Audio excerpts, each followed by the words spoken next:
bring the whole fucking diseased, corrupt temple down on your head. It's gotta be biblical.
Good morning, everyone. Welcome to Patriots Across the Pond with me, Elisa V, and Stewie from Tues News.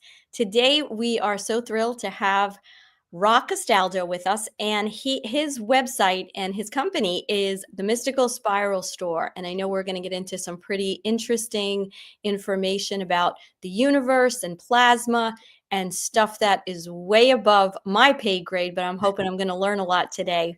How you doing, Ra? I'm good. Thank you for inviting me on, Alicia and Stu. It's a pleasure to be here. Thank you. It's our pleasure to have you. Yeah, you know, one of my gifts though is to be able to break things down, some really hard subjects in a simple to absorb manner. You know, that's one of the things that I've been good at over the years. So I found it necessary for me to get into certain topics so I didn't sound completely crazy, because certain things that I experienced growing up into the, throughout my whole life, when you try to explain it to people, sometimes you end up sounding just off the wall, right? So I had to get both the scientific knowledge and the spiritual knowledge to be able to explain it in the correct way, so I didn't just completely sound wrong, because I knew certain things existed. I witnessed it, right? And to get it to share with other people, it's not very easy to get people to absorb what you know as the truth. Yeah. Right. Don't we know that, right? Yeah, we're all in that boat. Yeah, for sure. So it took me, I'm 47 years old. It took me, over 30 years to be able to, explain it the right way to people, to be able to, so people can absorb what's out there, what's the unseen forces that's affecting the whole universe that we've been purposely shut off from.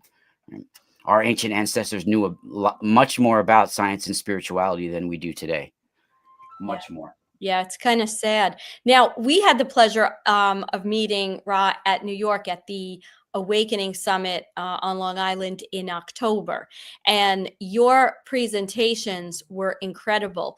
And I'm really sorry to say, though, it's very intense. I mean, I was working, so I wasn't able to sit really attentive, but what I did remember is completely fascinating. And I think it all comes down to this idea that there's so much truth out there. They've hidden so much from us to truly embrace our magnificence and our connection to Source and God, and really understand our own power through this. So are you going to kind of bring us through very methodically what you've learned and what you know as the truth at this point? Yeah. I mean, I'm not saying I have any answers at all. I'm saying I've witnessed some things, and it set me down a path of research. I'm a senior undergraduate in plasma physics, right? And I have over 30 years experience translating ancient writings and mythology and biblical archaeology. So I started to go into those topics because this is certain things that I experienced. First off, I come from a long line of blacksmiths and mystics from Italy. Like, it's in my DNA, right? In Italy, it's sort of like a blend between Roman Catholicism and mysticism, right? And they call it like the strega of Italy, like mystics, shaman, witches, right? So sort of that got combined with Roman Catholicism throughout certain bloodlines, and knowledge was passed down and abilities were passed down. And certain people throughout my lineage and my DNA were born a certain way and had a rare birth. And this is how I was born. I had a very rare birth. They call it a call birth. It's spelled Caul. And this is when, like, my mother's water never broke. I came out still in the amniotic sac, wrapped in the amniotic sac. I think it's about 1 in 100,000 babies are born that way. And sometimes they're born just what they call it the veil. They're born with the veil over their head and face. Sometimes the whole body is enveloped. And my specific birth was called a encall with nuchal cord birth, because I came out still wrapped in the caul and with the umbilical cord wrapped around my neck inside the pod. And so it's many kids born this way. They grow up having hypersensitivity to sound, vibration, light, intense dreams, psychic, telepathic, just very sensitive to vibrations. And this is the way I grew up. When I was like, I guess you could say like spiritually charged up, like, I come from a very traditional Italian family. So when my mom said 9 o'clock, it's time to go to bed, you went to bed at 9 o'clock, right? And if you were running around the house, you went to bed, you had to shut the lights out and lay in your bed, like in the dark now, all charged up.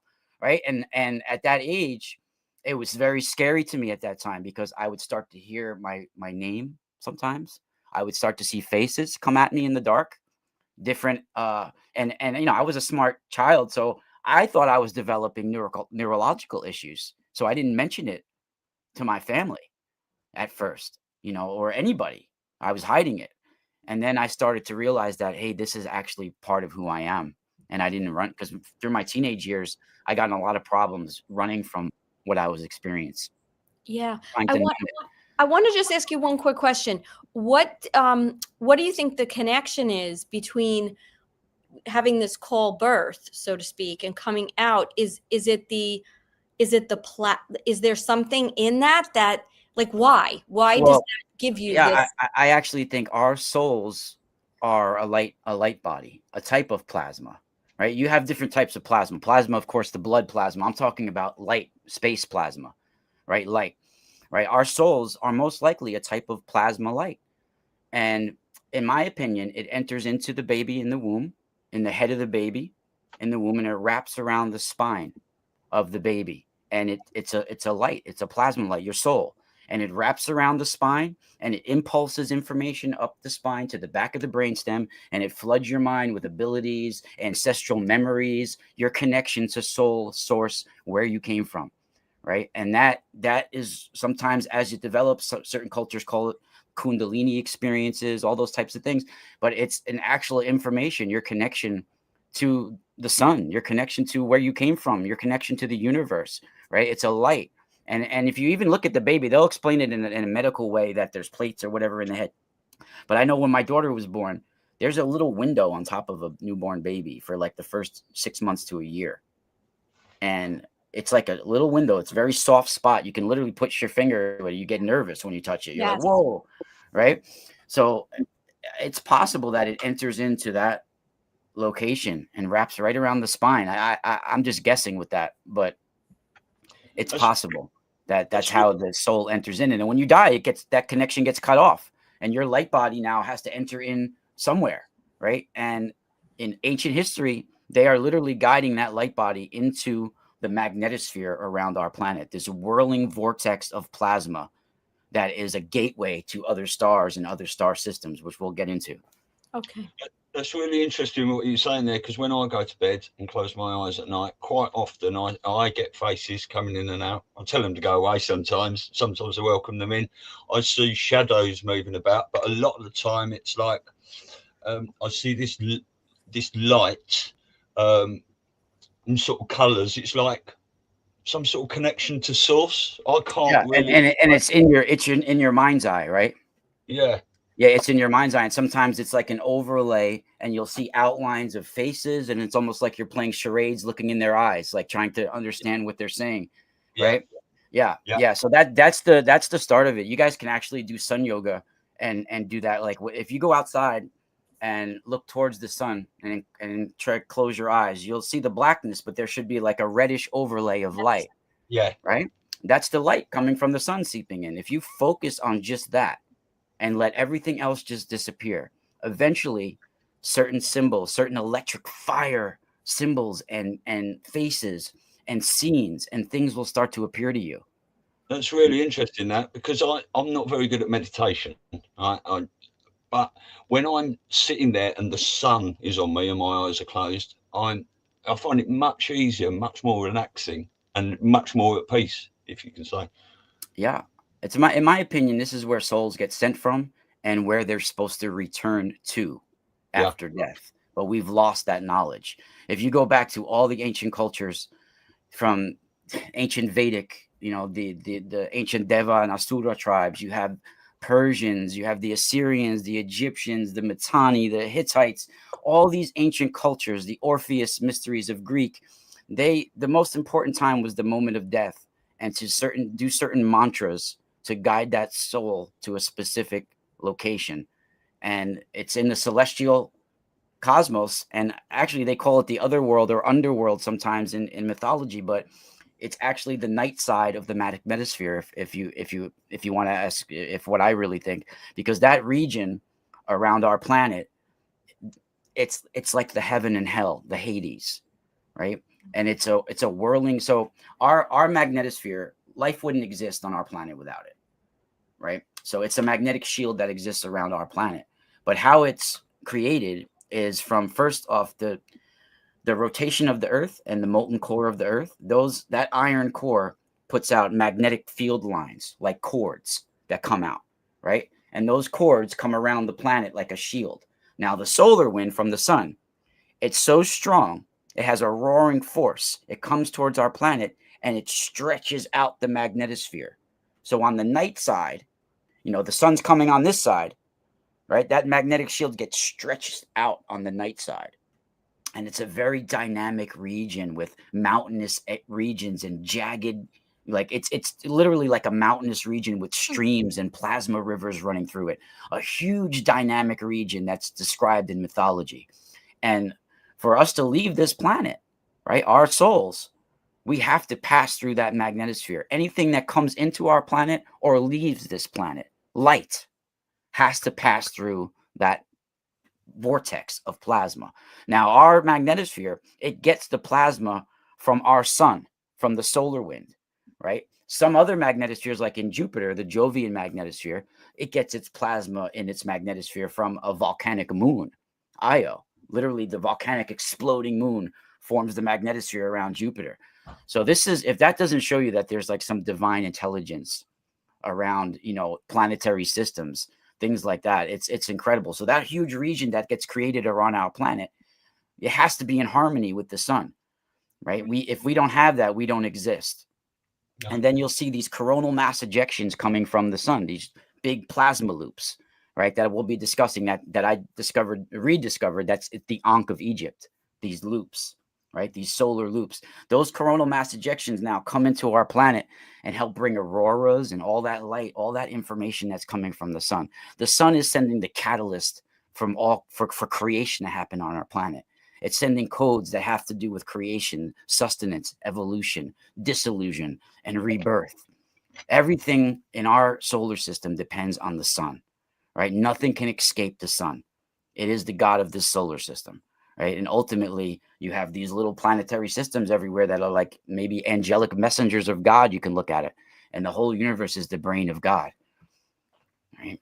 So, like, you literally have, like, what they say in school is archaic. They teach us that the sun is a hydrogen gas sphere. It's actually so hot, it's a plasma sphere, a plasma star. So what plasma is where you heat the gas so much that the electrons start knocking and stripping off, so they're sentient and free now. It's a different stage of matter, right? And so you have solids, liquid, gases, and plasmas, right? It's another stage of matter. And if you look into it, plasma is the Akashic records of the universe, in my opinion. It's everywhere. Space is not an empty vacuum. 99.99% of the mass of the universe is plasma. It's a light. right? It's stringing together everything. When you see a nebula, it's millions of light years of plasma, right? When it's interconnecting galaxies and star systems, and every star and sun you see is a plasma star. It's streaming rivers of information, rivers of plasma, and these rivers of plasma form a confluence of one big celestial ocean. And that celestial ocean is talked about in all religions, all mythologies, whether you're giving the Grim Reaper a quarter to cross the river Styx, right? Or if you're going into the celestial waters of Hades, or all these different, they all talk about the rivers of the heavens, and that is advanced plasma physics. Wow.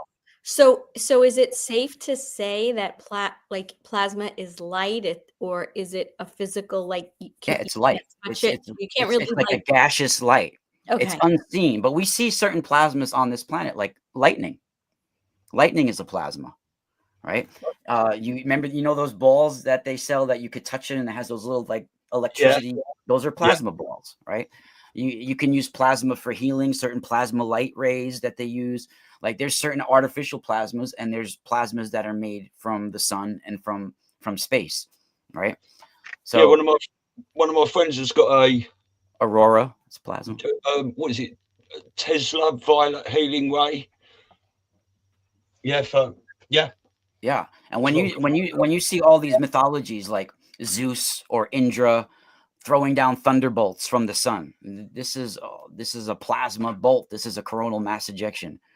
All right, so a coronal mass ejection is one of the, in my opinion, it's not just a storm coming from the sun. It's a delivery system. It's sending information, and it's also bringing things to this planet, and things can leave on the magnetic field line. So the sun has powerful magnetic field lines that are in constant motion, right? These magnetic field lines can become entangled and twisted by the convection of plasma and the differential rotation of the sun. Now, those magnetic field lines, they form these loops and bubbles when they get entangled and inject massive magnetic material into space. Those loops and bubbles is the Ankh of Egypt. Do you know the loop of Egypt, the Ankh symbol? No. Let me show you. So the Ankh is, do I have a better one here? So the Ankh symbol is the symbol that you see right here that they're passing down. Can you see? It's like, it's a cross, but with a loop on top. Okay. So let me show you what an Ankh is. How do you spell it? ANKH. I can't share screen here with you, so you've seen this symbol, right? In Egypt? Yes. Yes. That's the Ankh. I always thought it was a cross. A cross is a variation of the Ankh. Okay. Right? So this is the Ankh, right? It's one of the most powerful and ancient symbols of the ancient world. It's also a solar symbol. It's carried by all the sun gods, right? And that loop is literally a coronal mass ejection from the sun. So when I was talking about how the magnetic field lines become entangled, they form these loops on the sun. Yeah. Oh, wow. You see that? Yeah. So this is how they can become entangled and twisted, and they form these loops. Now, you'll see this is from the 18th dynasty of Egypt. You'll see literally the arms of the sun is handing down those loops to its solar king and queen. Yeah. Look at this. This is Akhenaten standing there receiving one of those loops from the arms of the sun. Wow. Right? When I first rediscovered this, it was so simple to me, but it was like an epiphany that no one else has talked about ever before. Scientists, scholars, academia, the spiritual community, hippies in 1960s wearing it as earrings.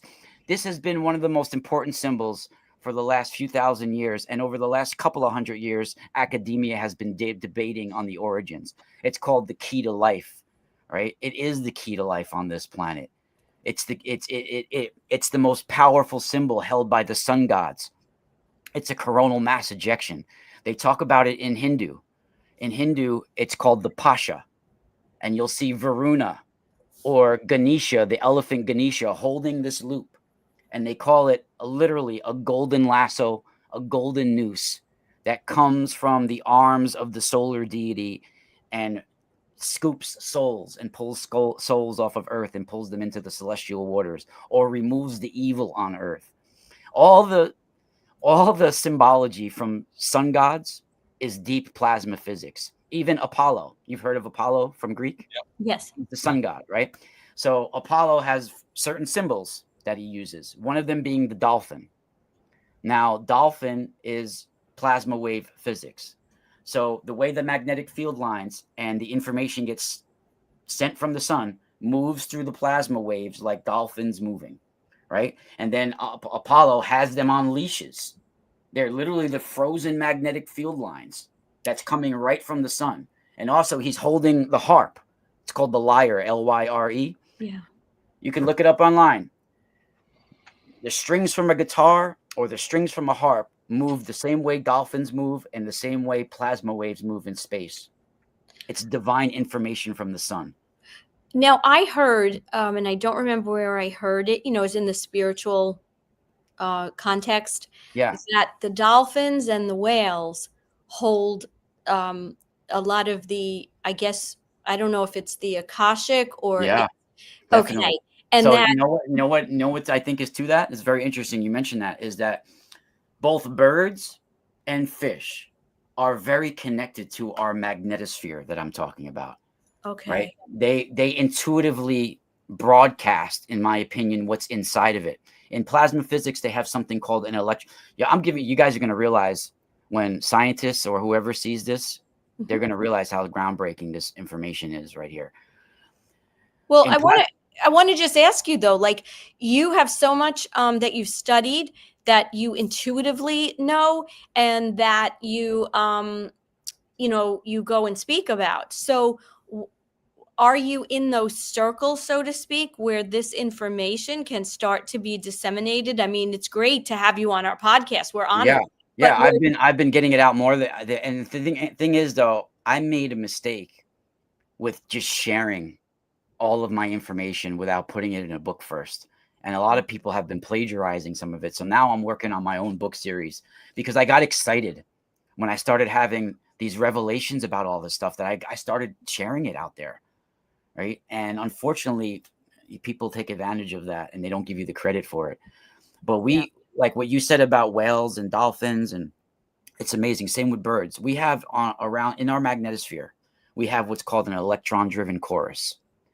And it's basically when certain electrons, charged particles, come in from the sun, they go into the plasma waves around our planet and they make chirping noises and a certain sound. They call it an electron-driven chorus, right? And it sounds just like birds chirping and whale song. Now, if you go out right before dawn, I was going to say that.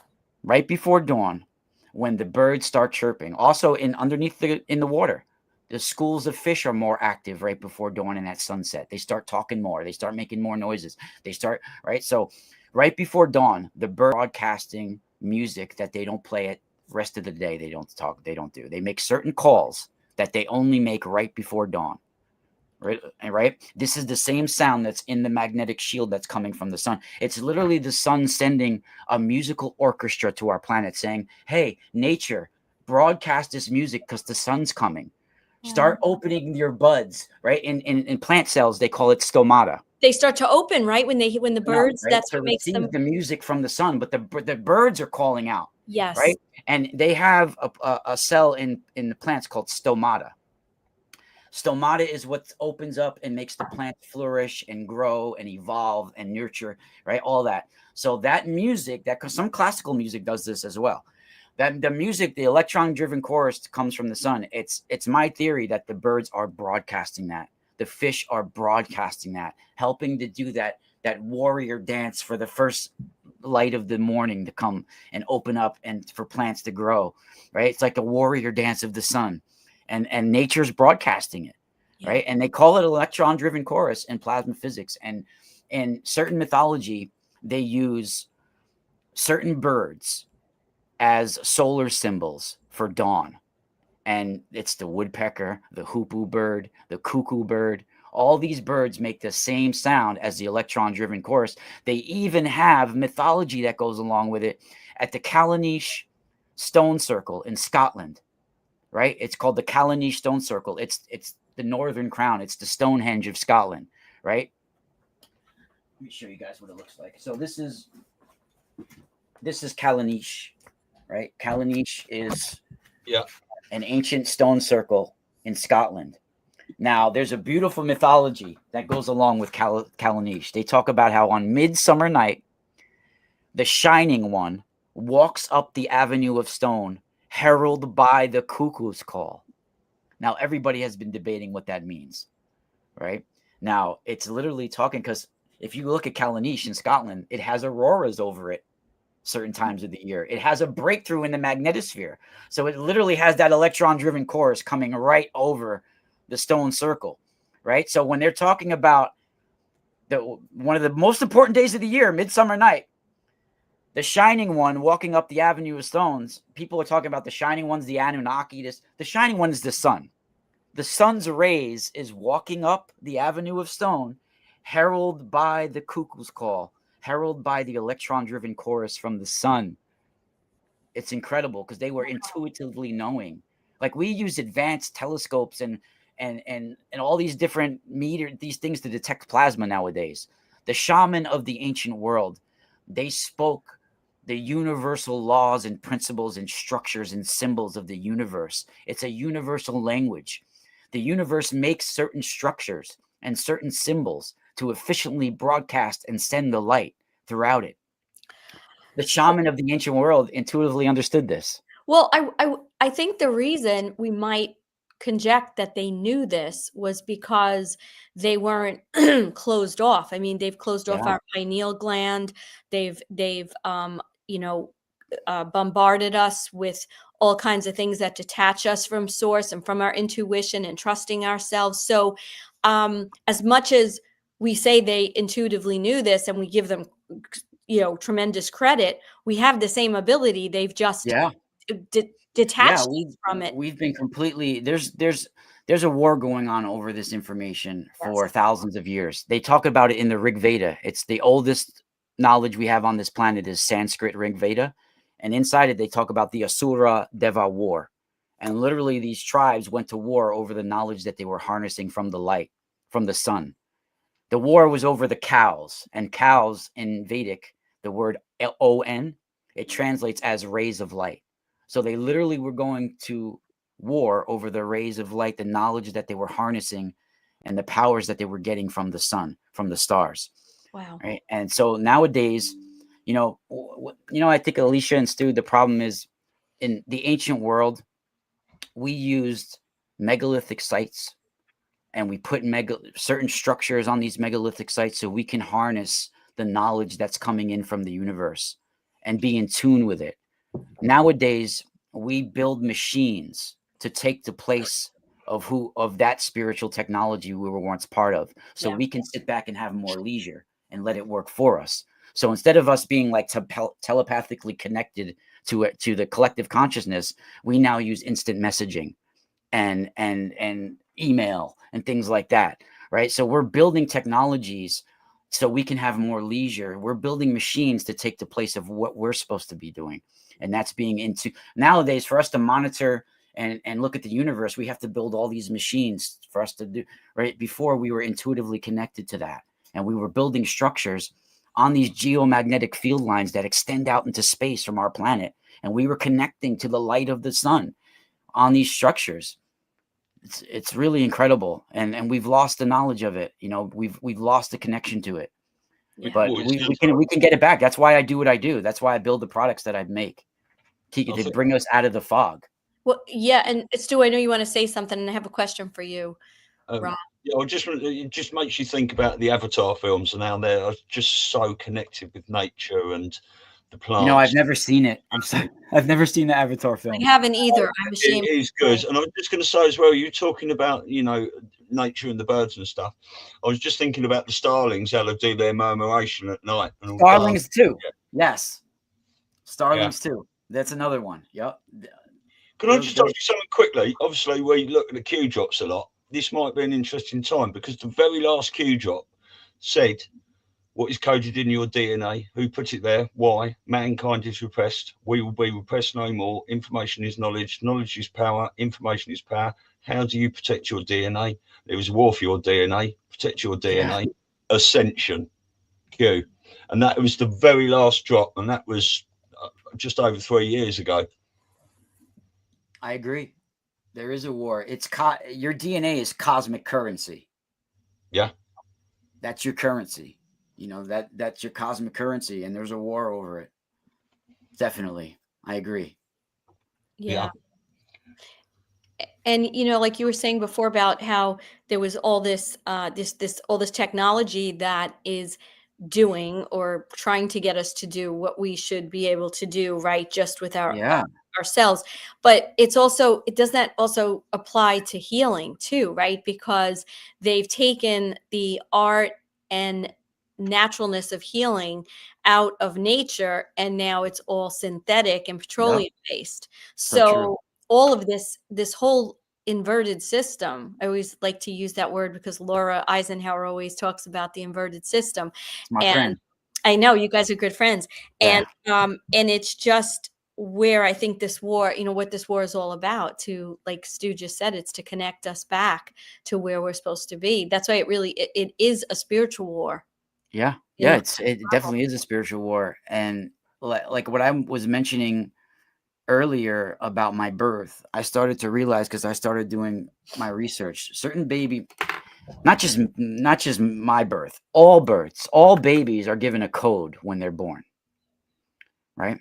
That code has within it your blood type, your DNA, you know, certain things that they have, your blood results, certain characteristics that they put into it from your birth, right? Your lineage is there, all of that. That code is now used. It's sent out. It's people pay for that information, right? Whether it's other hospitals or other military programs or whatever, people pay for that information. And this might sound woo-woo when I say this, but in my opinion, this is as real as it gets. That code is used in star magic rituals to sort of coast the people's lives in a certain direction. And there's certain times of the year, like the solstice and equinox, when the veils are thin and star magic is used. And it's like a sigil. That code becomes like a star magic sigil. And certain rituals are done with that code to have certain things happen in that person's life and direct them in a certain course, right? And to use them in a certain way. And we call it in Italian mysticism the Ember Days. And the Ember Days is on solstices and equinoxes. Some certain people will fall into like a deep sleep and travel in the astral realm, and they can be used and manipulated in that realm. That is basically your spiritual, the spiritual side of you are. It's just a little bit higher dimension than this one, right? It's another life of who you are when you sleep, right? That's the real time. That's how you heal yourself. That's how you heal all sorts of things of who you are. Certain things that you get in your dreams, you're on like a mission, an astral mission for your life in there.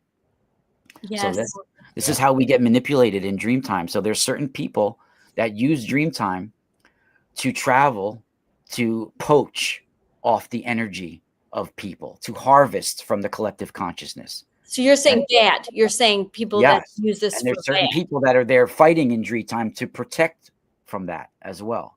Right? You have both sides. We call it in Italian the benindante and the malindante. The benindante basically are the good walkers, people that help.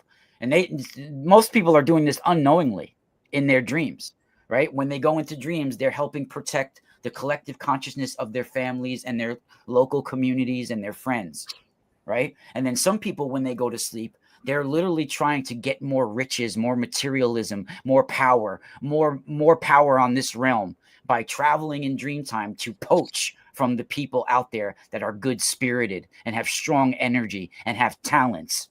So you have all these negative people that when they go to sleep, they're trying to poach the talents and the energy from the good people out there. And the good people, when they go to sleep, they're trying to help the collective consciousness. And this is all happening unknowingly in dream time by 99% of the people out there. I Some think there's people get something. revelations in their life and they realize they're part of this war. Yeah, I think there's definitely a lot more to all these companies like Ancestry.com and all that, and people sending their blood off and all these things. There's definitely something nefarious about what they want that for. For sure. I just gave Elisa a little epiphany. She's thinking now. You know what I'm thinking? No, I always wondered this. But now it's back to this. When where does all the blood go after you get all these blood tests? No, that's a good question. And Where I does don't. it go? I Do don't know. they dispose it? Does it go The in the last time I got it was like 5 vials. I was like, They do Jesus. all that. They just keep putting the vials in. And think about this, okay? Think about this scam. If It's now that we're sold. talking about this, think about the industry for fertility. All you're Oh, I doing know. Oh my is God. getting blood work, getting blood work, getting blood work. Like and who's not going to do it because you're trying to determine, are you ready to get pregnant? You know, what is the right? Yeah. But it makes you think, what do they do with all that blood? I was so upset with the medical community when we had my daughter too. Because my wife got pregnant at 40 years old and they were like trying to talk her out of it. They were like, the baby. they scared the shit out of us. By the time we left the office, we thought we were having a Down syndrome baby and this and that and all. You're like, let me tell you something else too, just like not to digress, but it is, I went through infertility for a long time. I finally conceived. I was on the adoption path because I was like, screw this. I can't do this anymore. And of course, whatever, I get pregnant. And I was 39 when I delivered, wow. when I had, right? So during my pregnancy, there's this tested this week and this tested, and I said, wait a minute, why am I testing? Like, what is why? And they were like, well, so you can make a decision. I was like, make a decision? You mean kill it? Yeah, exactly. They even told us we can go down south somewhere at a certain further along. They were like, you could go to a certain state and go at. I was like, no. Yeah, so I turned to the doctor. It was, all the tests, the amnio and the this and the that, right? And I said, listen, I never thought I was going to get pregnant, first of all. And second of all, if this kid has 5 arms, 6 feet, I'm having it. This is my child, and this is what God. Yes. And the doctor, he said, then don't do any of these tests and don't think about any of this That's shit. exactly what I eventually said. I said, if the baby's Down syndrome, we're still going to have the baby. It doesn't matter. They were even wanting to do this test. I don't know what it's called, but they wanted to put like a needle in her navel. Yeah, that's the amnio. Yeah, I was like, no way. So think about this. Did anybody ever look up the statistics? Because I did. Asked, when you do an amnio, you are piercing the amnio sac. Do you know the rate of miscarriages after amnios is higher than the rate of Down syndrome, whatever the hell they're testing? Yeah. Oh my God. How about that not one? Even worth it. That's incredible. And they'll never say kill, and they'll never say abort. They go terminate the pregnancy. That's how they put it. I said, you mean kill it? You mean like kill my baby? Yeah, I went through the same conversation with them. You're giving me goosebumps. Sorry, Stu. We're like going off on this tangent because it is so angering. So angering. It's so true. And you want to know, I had a woman that I got friendly with. She was about my age, maybe 2 years older. She had like 5 miscarriages, like really heartbreaking. Okay. Wow. She finally got pregnant. And what did she do? She went for an amnio. Oh my God. What happened? You had a miscarriage. Yep. Fucking awesome. Yeah, that's so horrible. That should be like murder. Yeah. No, of course not, because it's, you have to know. I knew a couple once, their daughter had to terminate the pregnancy because they found that it was Down syndrome. Now, first of all, most of those tests can be false positives anyway, right? Yeah. And they wore it on their sleeve like, oh, our tragedy. And I remember I used to say, you've got to be effing kidding me. That's horrible. Your tragedy? You chose this because you were so afraid of having a baby that might not be perfect in what we define as perfect. Yeah, that baby could have brought so much joy to their lives. They didn't even. Whatever. It's a whole other horrible thing that they wouldn't have been able to enjoy it because obviously the kind of people they would have held a resentment against the kid and how much extra they have to do now because of it. That's how they would have looked out of it. Yeah, it's horrible. Yeah. So It's it's a horrible. whole other thing Yeah. they brainwashed us with, to not respect whatever God is, deciding has to come through you. Yeah. But on that note, what I was going to say before, when Stu was talking, you said you have products, and your products are, I guess, bridges or tools to help to connect. Can you talk Yeah. about that a little bit?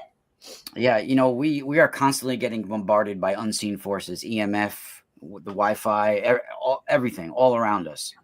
So I make products that have EMF protection and help protect us, certain energies.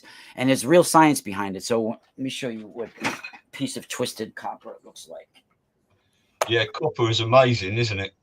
Yeah. So They say that we should actually drink. Do you believe this? Like, we should drink out of copper cups? oh yes. I mean, it's expensive, but that would be great. See, this is twisted copper. Okay. Yeah, Right? It's you see how it's tightly twisted? yeah, So when you twist copper clockwise, it does something really incredible. So Okay. look at a regular piece of copper has a positive and negative charge, right? So when you twist the copper clockwise, it's like wringing a dirty sponge out or rag. You're getting rid of all the old electrons by doing the twist.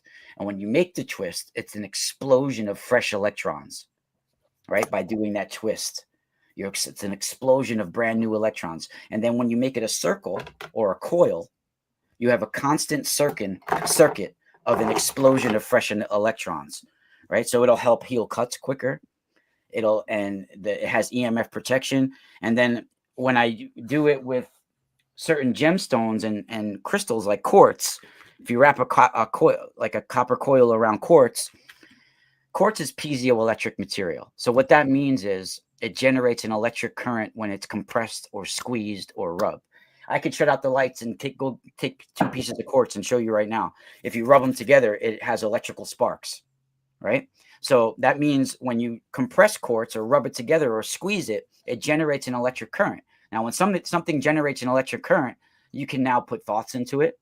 You can put frequencies into it and broadcast it, right? So when I wrap a copper coil around piece of quartz, it's essentially squeezing the quartz, opening up the light and the information of the stone, right? So yeah. I saw you use do that. shungite. Sorry, I saw you do that. I just wanted to catch up. So I watched you on the Grimerica podcast about 19 yes. ago, Yeah. and I saw you rubbing the quartz together and stuff there. For those Yeah, guys. yeah. It's funny because that show I recently did on their podcast, it was 10 years after the first time I went on their podcast, like literally really? 10 years. Really? Yeah, they were. Yeah, it's a long time. I've been going on podcast. I've kind of stayed behind the scenes a lot as well because I don't like really being out in front and being on camera that much. But I started to realize that I have to do it. Yeah. I have to do it out there because there's not that many people that have the unique skill set that I have. And I've gone through a pretty hard life. Like people don't realize I was in group homes as a kid. For a while. I still graduated high school and went to college and stuff like that, but I was in group homes for a while. And then I went into martial arts. I was in competitive wrestling. Then I went to Thailand and I fought in Thailand and did kickboxing for a little while and Muay Thai. Yeah, I had to really go to war and with myself and find myself who I was as a man, because I went through a lot of trauma as a kid and I didn't know how to process it correctly as a teenager. Yeah. And I didn't understand it correctly. And I had to go through certain things, to figure out who I was. And it helped me throughout life. I've actually taught kickboxing and Muay Thai in certain schools to kids and things like that as well. I've always been very, very sport minded throughout my whole life. Mm-hmm. So that's great. Like how you took that trauma and you kind of ran into it. Yeah, Right? I play music as well. Like I play guitar, and if I didn't have like music and the studying that I do and all the little outlets, then I probably would have ended up on drugs or in the gutter somewhere because I'm very hyperactive, Yeah. right? And I had to, the problems I was having as a teenager, I had to fill those voids with learning and being creative. If I can't be creative, it's like I start dying inside. Yeah. Right? I think that's where our free will lies, in our creativity, because everything else in this realm is we have the illusion of free will, right? You go to the movies, you think you're picking what you want to watch, but you're picking from someone else's selected programming, right? Yeah. You go to this grocery store, you're choosing from a very selected, menu that someone else put. It's not what you really would want to buy. So it's like we have the illusion of free will. But then when we think and we're creative, we can explore our free will the true way. Yeah. Well, we are Yeah. creators as Yep, humans. That's what we're supposed to do, but they have us bogged down with all this other nonsense, for sure. For especially sure. children, keeping them pent up in school all those hours. Yeah. We homeschool. I No, homeschool. God bless you and good for you. Yeah, and it's not easy in New York. You have to give quarterly reports, and they stay on your ass. They let you know too. Like if you don't hand in these reports, we'll call CPS. Right. So they could traffic your kid, right? Yeah. Exactly. Yep. Yeah. No, I'm not sure if we're gonna do it for her whole time, but for right now, I mean, she's 7 years old, so we're doing it for right now, and it's to me it's better because you literally. That's why I started doing what I'm doing too, so I can be home as well. Because like you have someone else raising your kids all day, That's right? And indoctrinating in them and in their curriculum and their programming. And nowadays with the gender issues and all of the stuff going on, kids grow up way too fast. They get exposed to stuff way too fast, right? And it's not how I want to, no way. Well, there's a phrase, isn't there? They do say get them while they're young, because apparently in the first 6 years of a child's life is where they take on board Yes. most of their information and learning and stuff. Yes. Yep. And it's so true. And then if like they come home, it's when the kids are that young, they're forcing them to memorize stuff that they don't understand. And you have to go through you have to study for like 30 minutes or 40 minutes in one class, which is a completely different subject. And you're supposed to absorb that. And then the bell rings and you got to get into a whole new mindset and absorb a whole nother subject really for 40 minutes. It's ridiculous. No, it really is. And like for me, I look back and I would do it so differently. It's like working in a factory. The bell rings, time for a new project. It's like a robot. They like it's indoctrinated. It's like being in prison. And you get the same lunches as like the county jail. It's like the same thing. Oh, and you get 20 minutes? Like it's absurd what they give them these days in school. Yeah. They have to at least when we were younger, not that it was so great, but you had like an hour, you went outside, you played in the school, like there was a sense of more time. Now it's so awful. And then you have kids that get into trouble. And why are they usually getting into trouble? Well, they're usually getting into trouble because they're being controlled. They have a natural desire to create and run and jump and do all these climb things. trees and all that. Yeah. And they have to sit in a chair and they're not paying attention. They're not interested. And more than likely, those kids have a higher like creativity, if you will, that can't be suppressed. And then what happens? They get into trouble. They do things those are usually the kids that end up getting into drugs, because there's no outlet that's natural. Usually the smartest kids is the ones that get into the drugs, the smartest ones. Yes. And it's really horrible. And because of social media and phones and everything, everybody's held accountable for everything they do and say, and everything's on video.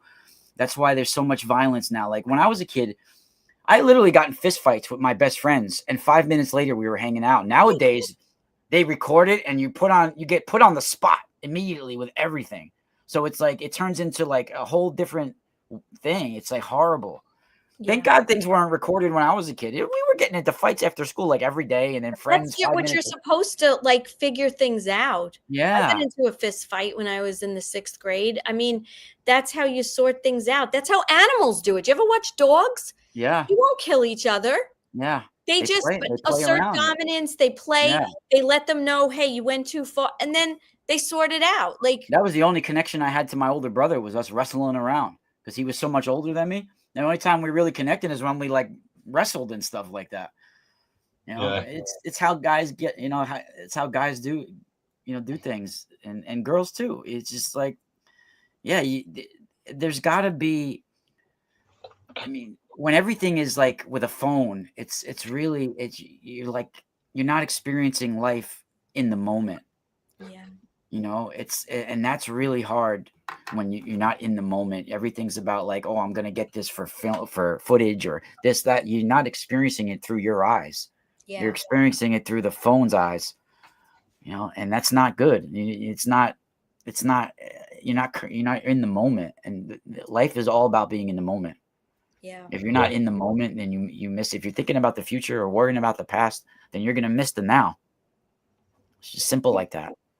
My brother and I used to have dark fights. We used to turn all the lights off and all that. Start at opposite ends of the room and just go windmilling in. That's cool. Once you met each other and landed a couple of blows, then it just turned into another wrestle, and arms behind the back and all that sort of stuff. But it teaches you to be a man. I mean, we're Generation X and stuff like that, and you don't get any of that these days, really. No, and it's sadly too, the men are less manly with every generation. Yeah. Well, hopefully that's going to come to an end soon too, with all of this. Yeah. Get men to be more who they're supposed to be and stuff. People are so used to getting everything with the. I've seen this with my own child. They're, because of the computers and everything, people are used to getting everything at the push of a button. Every answer is right there. So when a child is told they have to wait for something, it's like system shutdown. They can't fathom that they have to wait. Yeah. Because that's not the way their world works right now.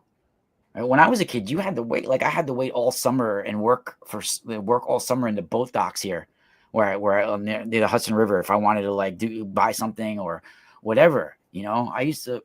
Nowadays, the kids don't understand that at all. And I'm not saying I'm old. I'm not even 50 years old yet. But I grew up without computers. Computers came in when I was in 11th grade in our high school. So I grew up without all that. I didn't grow up with any. And my siblings are 10 and 12 years older than me. So I grew up kind of with the older crowd. I was born in 1978. My siblings are 66 and 68. Okay. So I grew up with that older crowd. Yeah. And I gravitate towards older people. All my friends are older. Like my best friend is 65 years old. Mm-hmm. So I gravitate towards the older crowd always. Yeah.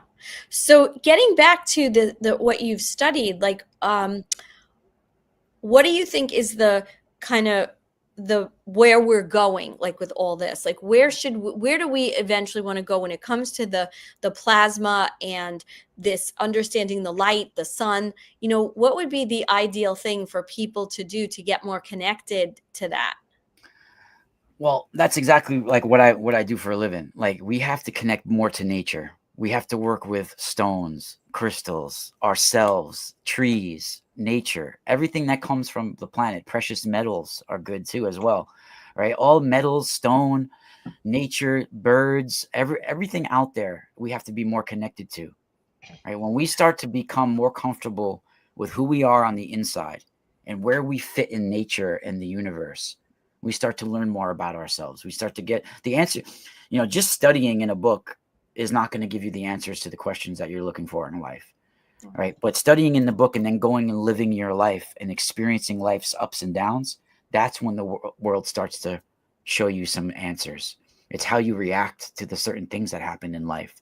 Then you start to learn things about yourself, right? So we have to start experiencing who we are as people and stop being so greedy and materialistic and start tapping into who we are really on the inside. The more we go for power and greed and dominance, the more we lose who we are. I don't think there'd be any of that in the new world, into this new thing we're moving into. We're, in my opinion, this is very important. We get evolved towards our own vibration. What I mean by that is all energy in creation starts amongst the stars. The sun sends certain energies down to us. Now we receive that light and we alter that light by our own vibration. And then we send out our vibration, our thoughts, our prayers. And the sun receives and hears our thoughts and prayers. And it's going to channel energies down to evolve us accordingly. So if you have certain materialistic vibration that's coming out of the planet, where a majority of the planet is materialistic, the universe, the sun hears that. it's going to send you down the appropriate information to evolve you accordingly.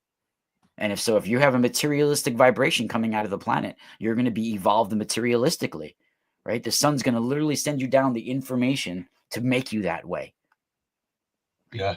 So we're being evolved towards our own. It's literally like what Pythagoras talked about, the harmony of spheres, right? The sun sends down energies. It alters its energy. The sun alters the energies by its own vibration. It sends down energies to Earth. The Earth alters that energy by its own vibration, sends it out. The moon receives it. It alters it by its own vibration, sends it back to the sun. It's a harmony of spheres, right? Everything has its own vibration and personality, and it alters the light. And then the light's distributed, and we receive it, and then we alter it by our own vibration and send it back out, right? So it's like a harmony of spheres. Yeah. And how does manifestation fit into all that? Like, when I say manifestation, I mean like, manifesting that life. Yeah, when we have our thoughts and our prayers, like what our vibration that's coming out of us, that starts to excite the light in the universe. And when we start to think about things like thoughts, like we want to manifest something, all the particles in the universe start to collide and attract each other to make that creation happen. Right? The light of the universe is literally connected to the spinal current of humanity, like walking antennas. Right? And we're connected to that light. It comes in on an angle, like a 45-degree angle, and it's connected right to our pineal glands and our spine. Right? And we're like walking antennas, and it's connected to the spinal current of who we are. Right? So as we have certain thoughts and prayers, certain things start to excite in the universe and start to, attract each other. And then that's how creation happens. Yeah. But what if they're bad? Like you look around us every day. When I say bad, I mean negative. Like, in other words, people, like, I'll just go to get my nails done and I will see all the women around me. And I'm thinking, holy crap, they are vibrating really low. They're talking about illness and they can't walk and they woke up tired and this kid did this. Like, yeah, well, think about most of these people. See, I don't watch TV. I don't do the norm. So most people, when they wake up in the morning, they're just hearing horrible shit all day long. They wake up, the ads on the commercial, take this antidepressant, but it'll give you hemorrhoids and it'll kill you. And it'll do this, and it'll, right? And then they're hearing all this stuff all day long. It's just a bombardment in your head of just negative. So it's hard to be that little rose in a swamp. It's hard. It's not that easy to be the light in the middle of the swamp. But that's what we have to do. And then we start to attract things and make things happen. But it's a low vibration. I get it, but I don't blame them because of the programming that they're under. Yeah, and I didn't mean their fault, It's just that, and then you go to a doctor, right? You go to a doctor. They don't say like, all right, you know what? Get out in the sun. Why don't you go for a nice walk every day? They have no clue about nutrition. Yeah. It's just like what I was mentioning too. Like in the past, science and spirituality were fused together. Yes. There was no one without the other. Nowadays, they put everything in separate compartments, science. And it's the same thing in the medical community, Alicia, right? When you go there, they just treat your symptoms. They're not trying to cure you, right? And they're going to treat your leg like it's a separate compartment, like it's not connected to the rest of your body.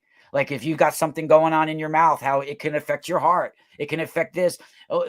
It's interconnected. Yeah. Right? Everything's interconnected, and they treat everything like it's separate departments, and they're not connected to each other. And they're there just to make your symptoms comfortable. Right? That's it. Well, hence the side effects, because they're just focusing in on one thing. So obviously it's going to have an effect on the rest of the, right? I love my daughter and I crack up with those commercials. First of all, the names that they come up with. Funny. Right. And then they're just like, everybody's out and they're having the best time in this. And then it's side effects could be ruptured spleen and insomnia and death. Like someone's like, and death. Bladder bleeding. And it's like, what the hell? Yeah, I'm like you are. I haven't watched the TV for 4 years now, and occasionally if I ever turn it on, because maybe there's one sporting event I want to watch or something like that. Yeah, I watch like or sit in UFC the pub. and stuff like that When the adverts come on, it's the energy coming Yeah. out of those adverts it's almost like it's coming out in a different frequency to grind you down and stuff Yeah, like it's that. like some I sort mean, of technology. Yeah. I only get my information off the internet now, podcasts, my own research. I get out into nature all the time. I wear an organite pendant around my neck because I was getting some vibrations in coat. I thought the 5G was coming on and stuff, but distill all my water, eat the best food I can, take some vitamins and things like that. I sleep very well. I've got an earthing sheet on my bed, you know, all this stuff. And if ever a negative thought comes into my mind, I can dismiss it almost immediately now and turn it into a positive.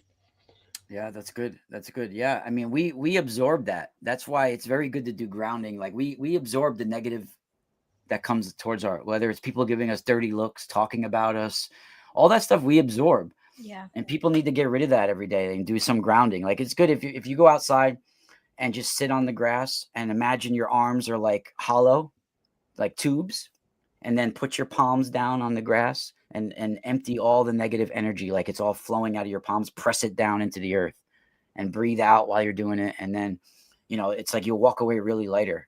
You have to really and visualize it. Imagine all the negative stuff just coming out of you, and it's like taking an astral shit. Yeah. I mean, you can stand next to someone and feel their energy and feel them drawing off auric vampires, as we like to call them. Yeah. You know, it's like I did hear once that it's like almost their solar plexus is connected to yours and they're draining your energy. And I always just give it a little rub like that. Yeah, you know, that's why I remember when I was mentioning it in Dreamtime where people come to suck the energy. That's the vampires too. That's vampiric. Yeah. You know, it's vampiric type of, you know, you're consuming other people's talents and riches and abilities and energies and good spirit to give yourself more riches, more power, more fame, more attention. Yeah. Yeah. So tell us more about the stones, like, because Stu, I know he wears the organite. What are some things we can do to wear on our bodies to ward off, let's say, some of that negativity, the EMFs, and enhance, right? Yeah, I make all sorts of devices that you can wear. I also have regular specimens and crystals. Like right now, right here, next to my laptop, I have a whole big chunk of kyanite, blue kyanite. Oh, wow. And I have some shungite pyramids right here around me. And, you know, I wear like right here, I'm wearing a copper coil around opal. And this is a opal little skull that I made here. But when you wrap, like wire wrap or wrap copper or silver around quartz, like I said, it's a piezoelectric material. It'll protect you psychically, EMF protection. And just working with crystals, and you know, you can have like organite pyramids, like he's talking about, like organite pyramids and stuff like that. So, the thing is with the organite though, I would rather just make it all out of copper, because the organite, the actual casing that it comes in, it has to be made with harmful chemicals. Right. And it's, you know, it's like all harmful chemicals that the casing and the resin is made out of. Yeah. So, you know, to me, that is not the best to wear. I would rather just wear it all copper, but it does do good effects with the EMF protection, because most likely you're not going to have that wearing again. If you're wearing it directly against your skin and you get hot, it might start to seep in the resins and stuff. So that might not be that great. Well, but I mean, the one I've got around my neck, that organite, is an actual stone. Oh yeah, that's nice. That one's nice. That's on all the time. But this one I bought, I don't know if you can see it. Yeah, see, that has the resin casing. You see, like this one has the resin case around it. But I bought that, and when it turned up, it was massive, right? So I didn't want to wear that on me, so I bought a much better one. But that just hangs on my computer now over here. No, that's good for that, dude. That's good for the Wi-Fi. You know, I have various organite pyramids I have in here, even powered device ones and stuff. But you know, you see, right, even around my microphone, I have a tensor. Yeah, I see that. Tensor here, and I make feedback loops, tensor rings, and you know, my have you got a shop, Rob? Do you sell your products? Yeah, I have a website, themysticalspiralstore.com, I even make like all different heavy. See, this is one of the heavy gauge around Oh, court. that's beautiful. Oh yeah, excellent. You know, and I even make devices that you could put like around your ear, right here for headaches. Yeah. All sorts of, and of course I do carvings as well. So I carve like palm stones and skulls and obelisks and pretty much everything. Every crystal and stone has a certain energy and vibration about it. Right, so What do you think about magnets? Because What's that? you think about magnets? Because I looked into magnets and that as Yeah, well. those And, are good as well. Very good. I made my own. I got a load of magnets and made my own. So that one there is just surrounded by magnets. Yeah, that's good for your bones. If you have arthritis, I think that'll be really good. Copper is good for that too. Like Yeah. I have certain copper ones that I wear. The twisted copper is what it's the powerful though. When you have the twisted copper, Yeah. you know, that's the more powerful. What happens if you twist it anti-clockwise? It does a negative effect. It won't Right, have, it does the opposite effect. Yep. It has a more of a negative effect. You have to twist it the right way. And these ones are twisted and welded. Right. So I have also the harmonizers. I'll show you guys the more advanced harmonizers. So It's fascinating, has to. these are the harmonizers. Oh my gosh. Oh wow, look at that. Yeah. And these have the big AccuVac. Slim Sperling called this the AccuVac inside, the coil inside. Wow. So this is like a vacuum. It pulls the negative energy in and positive energy out the top. So where do you get your copper from? Obviously, because you twist it all yourself. Yeah, Home Depot usually. Yeah. Really? Yeah, or you can order them online. There's also a good website I could send you that they have the copper that if you're gonna do the welding, like the copper to do the welding and everything, that they have the website. There's a good website for that. Oh, that's interesting. Well. I'll look at your website after. Yeah, yeah. sure. I mean, you can order like these ones from, if you do for the copper for the wire wrapping, you can get like right on Amazon, like like you could get just these little spools for the wire wrapping for the crystals. Yeah. Yeah, and this is 99.9% copper. And there's different gauges. Like I have all different gauges. And then you just wrap that around your whatever stone or crystal you have? Yeah, what I usually do is I do two different kinds. I do the regular copper coils right here, and I don't make them too intricate. Some of them I get a little intricate because I've been doing Reiki. I'm a master Reiki healer. I got over 30 years. I got certificates. I've been doing Reiki work with crystals for many years. So you want a very simple copper coil. You don't want it intricate. You want the energy to be carried through the coil. A lot of people that do wire wrapping, they do it just for the look. Okay. And they have a whole bunch of coils bashing against each other all around the stone where the energy can't be carried correctly through the stone. The coil carries the energy. You want to carry it to a point. You want to carry it through the stone and out, right? So you want it, coming to a point and carrying out. You don't want a whole bunch of different coils bashing against each other where the energy is all chaotic. A lot of most people that make products like myself, they can't see or feel energy. I can, right? So I can see or feel a piece that's chaotic. Yeah, I'm second degree Reiki. I didn't do the master because I don't really need to teach anyone. But yeah, I haven't done a Reiki for quite a long time because everything that's been going on for these last 12 years and COVID and all this sorts of stuff, and my relationships with everyone. But what I was saying earlier, when I close my eyes when I'm asleep and I see this sort of like blue and green colours sort of like connecting to source, whatever, that's what I see going into people when I'm doing a Reiki a lot of the time. Interesting. I knew exactly what you were talking about when you started mentioning it. Yeah, very interesting. Yeah, you need to work more with that. Oh, yeah. I do. I'll send you something. Send me your address. I'll send you something. Yeah. Brilliant. Okay, I will do. We'll do that I'll after. send you guys a gift. I think I gave. If I didn't give you a gift, I'll give you one. I gave a lot of people at the conferences gifts. Yeah, I didn't get one, but that's so wonderful. I'll give you one. Now let me ask. Hang on, Elisa. I was just going to say about that. The fact that because there's so many of us trying to get this truth out and stuff now, and people that are, were coming for Reiki and things like that, completely went the opposite way, went straight back into the medical system with the jabs and this wearing masks and all that sort of thing, that they are, when these people find out that the medical industry and what they've been doing and they're going to start seeing the crazy people who are telling the truth, that is when I believe I'm going to be necessary, and the Reiki it's in me and it's ready to go, will be essential again to do that. Yeah. But I'm just biding my time at the moment, really trying to wake people up and get this awakening happening. Yeah, I think a lot of the people that most people like said, "Oh, that's woo woo." We don't, in the future they're going to be the more important people. Mhm. Exactly. Yep. Exactly. Sorry, Lisa, what are you going to say? Oh, no, it's okay. I was going to just ask you about Merkabahs. Merkaba, yeah, the Merkaba. Merkaba, yeah. The shape itself you're talking Yeah. about? Or yeah. Yeah. I mean, every shape, and every shape has power, whether it's a pyramid or it's an octahedron or casahedron. They all have certain powers. So that Merkaba shape seems to connect us to source, Really?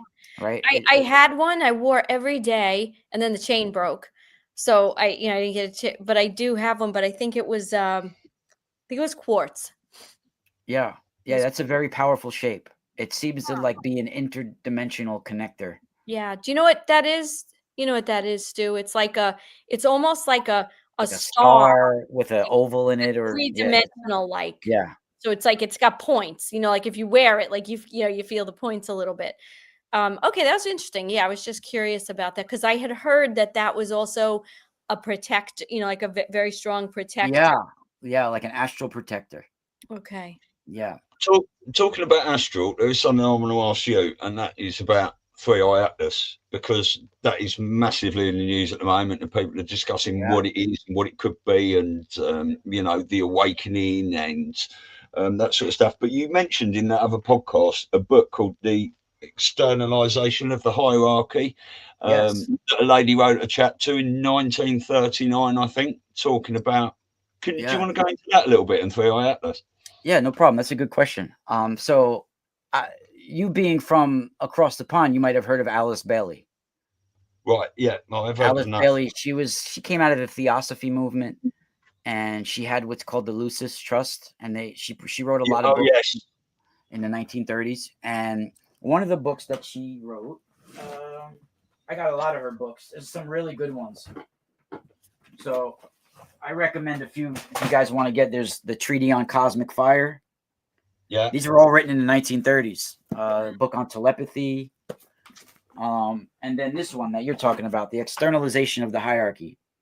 Yeah. Right. So if you go on page 530 of that book, she wrote this in the 1930s.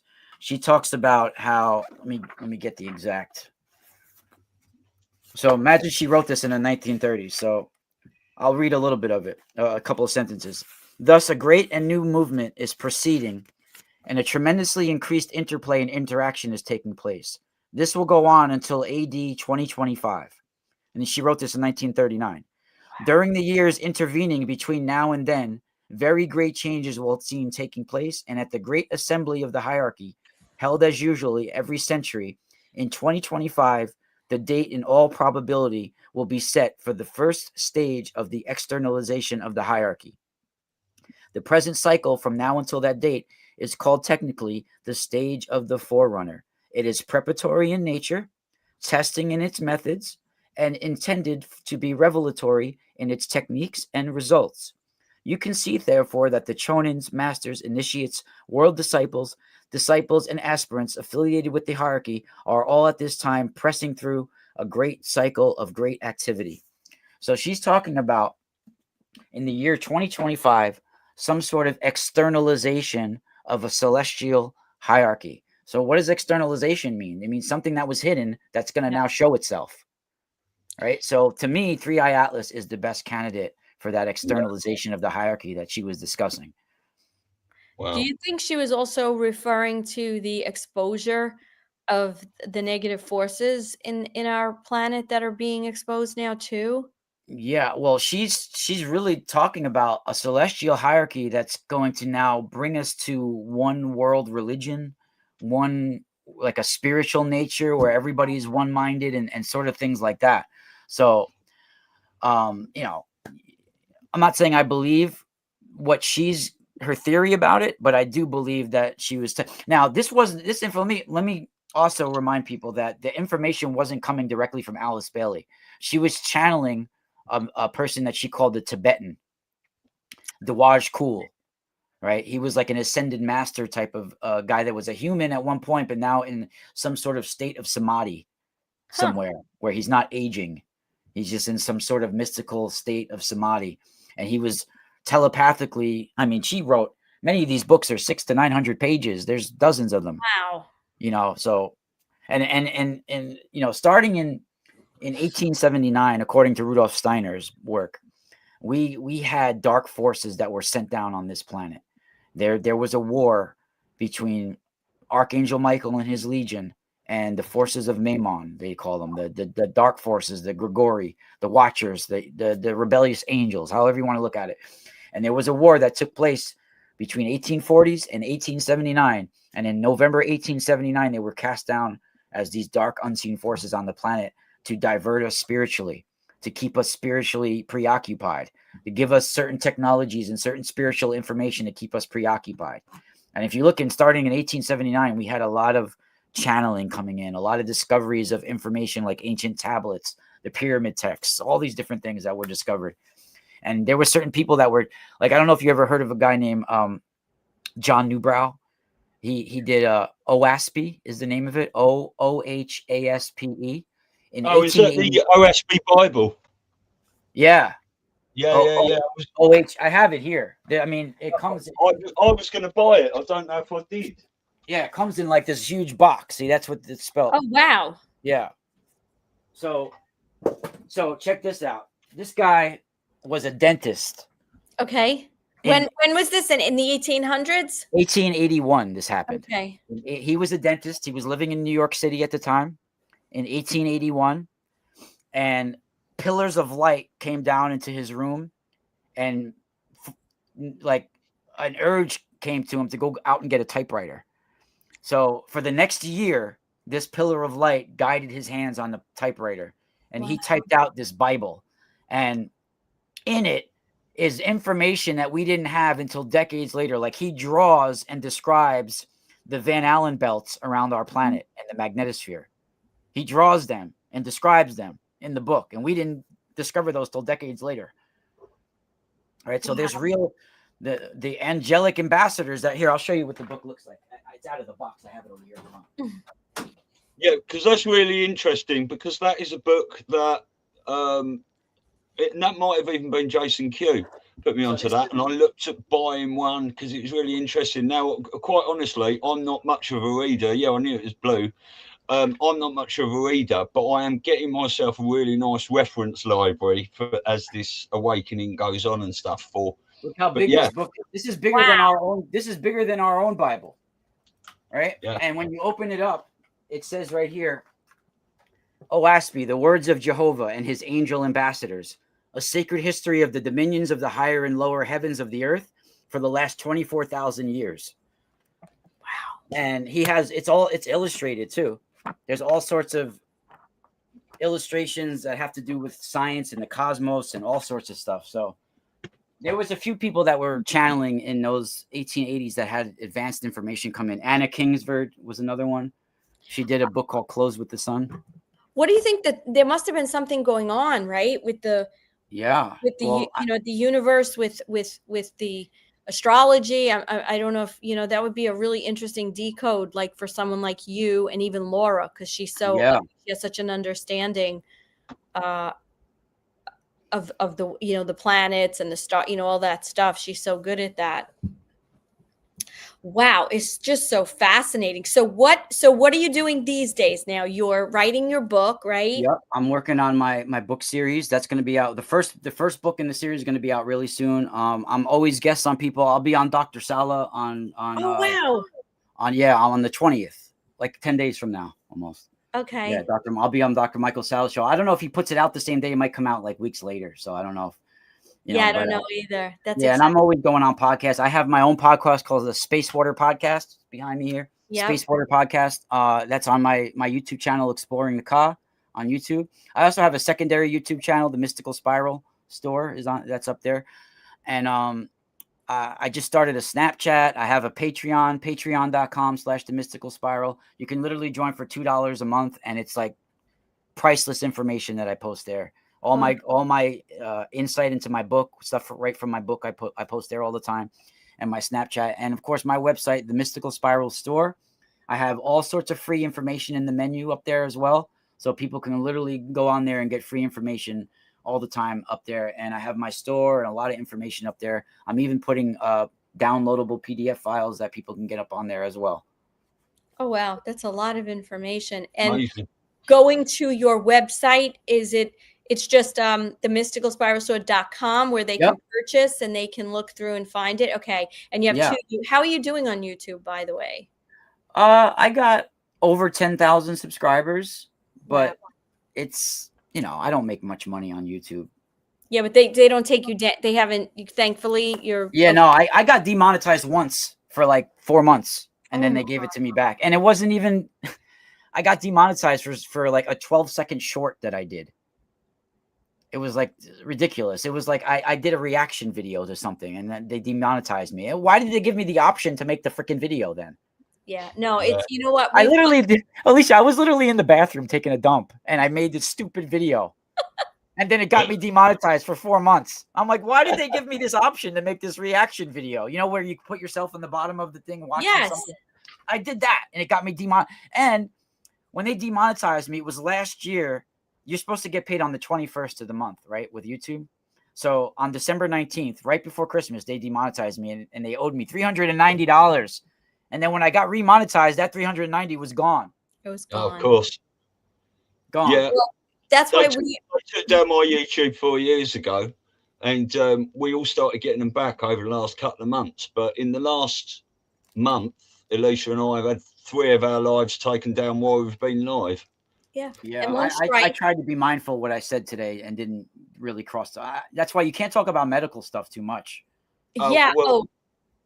No question. But what we decided to do was, even though we have a YouTube channel, we do most of our streaming on Rumble because thus far it's been a safe platform, they're the better one for that. If you want to, go balls to the walls and talk about anything, Rumble's the better bet. Yes. Yeah. Exactly. I do have a Rumble account. I just don't post on there much. I do follow the Fake News 7 though. I'm on there. Oh, okay. Yeah, I definitely follow that. Yep. They're a great platform, very spiritual. That is another interesting book. I don't know if you see that. Oh yeah, I have that. Yeah, it's the Book of Knowledge. You can't see it. Yeah. I have that. Yeah. I have that somewhere. Yeah. I just want to ask you. That has right on the cover the Akhenaten. Yeah. Yeah. Wow. Yeah. All coming down. Same thing I was showing you earlier. Yep. Yeah. Now, have you read all these books, Ra? Oh my God. You wouldn't, if you talk to my wife or anybody who knows me, they will be like, even if I go take a shower while the water's heating up, I got books. You're reading. I'm always nonstop. If I'm waiting online at the grocery store, I have a book with me. Really? Always. I have thousands of books. There's bookshelves behind me. I have, most of it is about ancient writings. Like I don't buy like normal books by people nowadays. Most of it, right? All these are from like this one. This is a reprint called Records of the Past from the 1800s. Right here is from 1870s, I think. Yeah, this one. Yeah, this one is from these are all from like the later 1800s. This one is, and this is like Ugaritic writings and stuff like that. This is all translations of Ugaritic writings, and it's all ancient writings, pyramid texts. Wow. Yeah. This is a great book, The Golden Bow by James Fraser. That's a great one. The Golden Bow, yeah, by James Fraser. That's a good one. It's a really good book. Yeah, I've read thousands of books. I read like all the time, nonstop. Wonderful. Yeah. Let me just ask you a question. I know we should, in theory, be all able to heal ourselves, through thought, and our bodies are amazing and stuff. But there's a lot of talk about sort of med beds coming out, and keep hearing about these things. What are your thoughts on that? Well, I don't claim to know any inside information about it or anything like that, but I do think that the technology is available, most likely. Well, You know? I think they've hidden 6,000 patents. They've hidden from us for generations, haven't they? So Yeah, I mean, it would make sense that something like that does exist. It's just that they want population control, not living forever. yeah. Right? So I doubt it's going to be available to people like that. I just don't. I don't think they want people living extendedly long. They want people off this planet as quick as possible. I mean, that's a very, I would say, true statement, what you said, but let's hope that the Yeah, good let's hope. forces I that mean, are I'm sure it'll fighting be available to the elite. ascribe to that same thing, because that's what we're all putting our faith in. That I mean, they can't even fix a pothole here in the Hudson Valley. You want them to have a med bed. come to Queens. Down to Queens. But I guess what we're saying is that if part of the whole Nasara Jasara is about moving into this whole new way of living, the good over darkness wins, then those those things. I mean, listen, what is I'm not a scientific person, but it's frequency, right? So it's the power of frequency to heal. I think it would be the combination of frequency and light. And light, like a plasma light, or frequent, the combination of the two. Yeah. Trump was talking about putting light inside the body, wasn't he, when he was doing the presses in COVID? Yeah, exactly. And everybody said, "Oh, he wants us to put bleach in us." Remember that one? Well, a lot of people believed it, didn't they? But crazy. There you go. We've seen how they edited his speeches and all that sort of stuff. So yeah. Well, we're gonna definitely a lot of faith in the future of benevolence. Yes, that's what we have to manifest. Yeah, to bring that to the world. For sure. And so we are definitely going to. I think we're going to add your store information into our description box. Oh, thank you. Thank you so much. Yeah, the Mystical Spiral store. Yeah, it was a pleasure being on your show. I'll come back anytime if you guys want me on anytime. Yeah, that was amazing. It was great to meet you. And when is the book coming out? Because I want to make it mark it on the calendar. Because the first one should be out at the end of this month. By the end of this month. Okay, so maybe in January we have you back to talk about it and promote it and explain everything. That'd be great. That'd be great for sure. I appreciate it. Yeah, and if you want, we can always give me a specific topic. We can go deep on a specific topic. But it was a good introduction to who I am and some of the work I've been doing. I think it was a great show. Well, you're very knowledgeable, and all that reading has paid off. Thank you. Well, I had to do it so I didn't sound like a lunatic, because certain experiences I had, if you try to explain, like maybe next time we can get into more of my personal experiences I've had, but if you try to explain that, you've seen certain things and experienced certain things, people look at you like you're crazy. So I had to have the knowledge to be able to hold my own. Yeah. Because I don't mind ambivalent. Like, I don't mind facing friction, because it makes you, if people don't believe what you're saying and they challenge you, I don't mind that at all, because it makes you discover who you are. Right? It makes you challenge yourself, and it gives you the chance to show you the depth of what you know as well. Right. If you just need someone always giving you the high five and telling you you're great and that your information's perfect and great, and it's yes, you're right, everything you're saying is right, I'll be your cheerleader. If you need that all the time, then you really don't know what you're talking about. Mm-hmm. Yeah. Right. You facing adversity is what makes you learn more about yourself. Yeah. Right. Exactly. And so, I don't mind people saying that they don't agree with what I'm saying, because that gives me the chance to try to prove to them, hey, listen, this is why I think this way. Yeah. Now it's up to you to decide now. Right. So I had to do decades of research to be able to come to the table, to be able to talk about the things that I've witnessed in the correct manner. Yeah. I mean, I haven't delved as deep into certain subjects as you have, but I've been doing this nearly 25 years myself. I can tell. And the more because there's a lot of talk, we might get a big internet shutdown and things like that, and archive offline, which is why we're buying books and these sorts of things. But if all the internet went down, I could hold a conversation with anyone from what's already in there. Yes, you can. I could tell. Yeah, I'm the same way. It's and it's very easy to make friends in other cultures that way as well. Yeah. You know, it's very easy. Like if I could be online next to a Hasidic Jew, an African, a Chinese guy, I know about all their cultures. Yeah. You know, so it's like very easy to me to break the ice with people.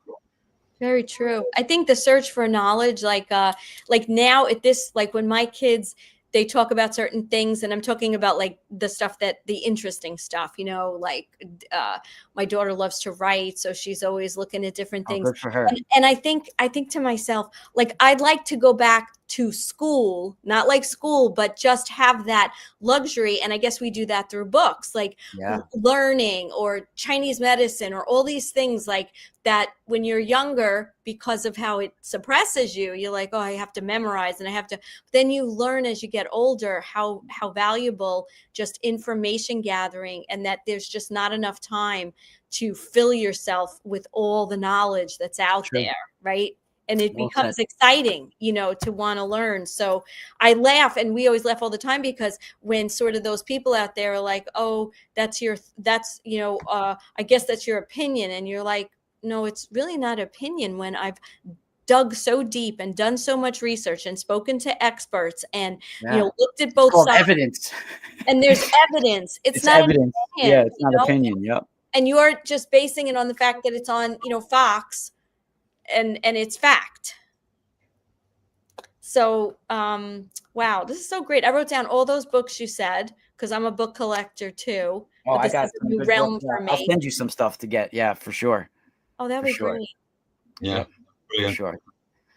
Well, thank you for having me on. I appreciate it. Thank you, Rob. It's our pleasure. Take care. Thanks for all you do. Anytime. I've got a little the 2-minute Spiral store. Yes. I will do. Definitely. Got a little 2-minute outro on the end of this. So if you're still about after that, we'll chat a bit more. But thanks for coming on, Ra. Brilliant.